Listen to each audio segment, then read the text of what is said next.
কালকে রাতে আমাদের এইদিকে প্রচুর ঝড় বৃষ্টি হয়েছে। তোমাদের কোথায় কোথায় ঝড় বৃষ্টি হয়েছে কমেন্টে জানিও। তো এই ঝড় বৃষ্টির রাতে আমার কেন জানি না একটু গরম গরম ফেনা ভাত খেতে ইচ্ছা করছিল। তোমরা কে কে আমার দলে আছো জানিও তো।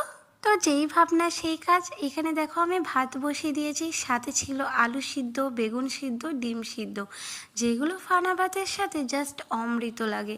তোমরা কে কে এই খাবারটা পছন্দ করো জানিও। আর এইদিকে সিদ্ধগুলো মাখানোর জন্য পেঁয়াজ আর লঙ্কা ভেজে রেখেছিলাম। পেঁয়াজ আর লঙ্কা ভাজা দিয়ে সিদ্ধ মাখা খেতে জাস্ট অমৃত লাগে। তো এখানে আমার সব কিছু রেডি হয়ে গেছে। গরম গরম ফেনা ভাত, সাথে আলু সিদ্ধ, বেগুন সিদ্ধ আর ডিম সিদ্ধ। আর যেটা না হলে ফেনা ভাতটা জমবেই না, সেটা হলো এই ঘি। আমার রাতের ডিনার একদম রেডি, জাস্ট অমৃত। তোমরা কে কে এই খাবারটা খেতে পছন্দ করো জানিও।